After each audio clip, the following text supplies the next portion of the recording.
Mr. Alator. This is Jacob Herrity, and this persuasive speech is for Western Iowa Tech Community College.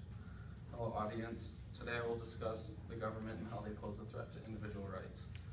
Our country is founded on the basis of individual rights. These rights are legally protected by the United States Constitution.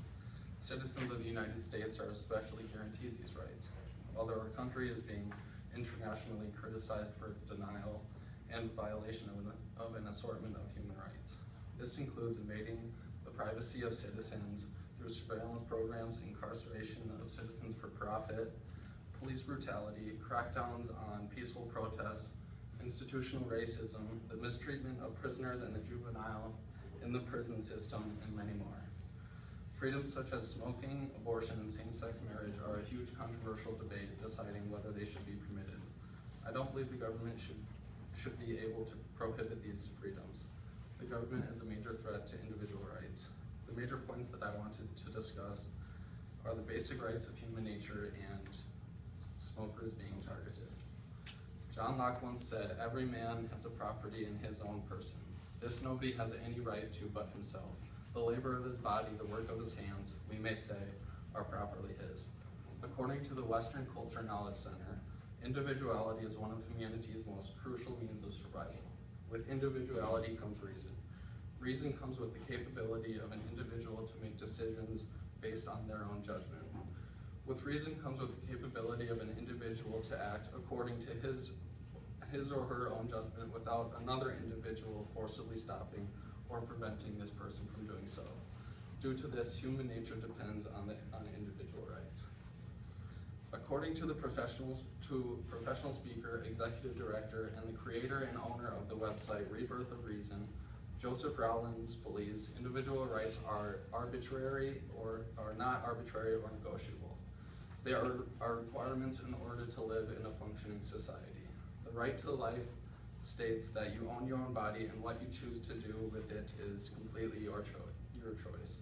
This implies that no one can force you to do anything, injure you in any way, or take your life. These rights only constitute actions that do not infringe on the rights of another individual. Reason is the basis of human survival.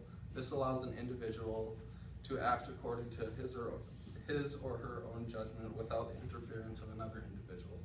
In a society where some freedoms are permitted and not others, this is like permitting some reason but not another. It would destroy the concept of individual reason by not allowing it to come first due to another standard. In sum, individual rights are the basis of human nature. My second point is smoking. Everyone has a right to choose to smoke and should not be discriminated against or targeted by anti-smoking campaigns and even the government of the United States. According to Thomas A. Lambert from the University of Missouri, an abundance of smoking bans sweep the nation, particularly banning smoking in public places. These bans supposedly reduce the risks to the public health and welfare and to protect the rights of non-smokers. Advocates of the bans suggest there are three justifications for these bans. One is that indoor smoking involves a negative externality associated with market failure. Another is that these bans shape individual preference against smoking, therefore reducing the number of smokers in a society. The last say the bans are justified due to the implications of secondhand smoke. The imposed bans by the government are not justified by any reason. This issue requires a laissez-faire approach, allowing private owners to create their own regulations. According to the Heartland Institute's essay, Defending Smokers, created April 3rd, 2003, anti-smoking groups are everywhere campaigning against smokers. This essay says that you should be especially skeptical about what anti-smokers advocates say about smoking. These advocates personally benefit from exaggerating the dangerous effects of smoking and by achieving tax raises on cigarettes and public smoking bans. Independent policy experts ranging from various professions and political views are speaking out against the anti-smoking campaign.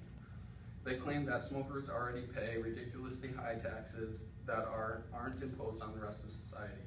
Another is that the public health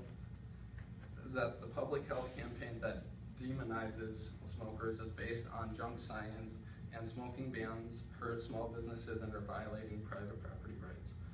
The essay includes many more flaws than the anti-smoking campaign. In sum, I believe that individual rights such as anti-smoking campaigns and unisex marriage should not be withheld by the government. This speech concludes that human rights are backed up by the United States Constitution and the government is restricting these rights.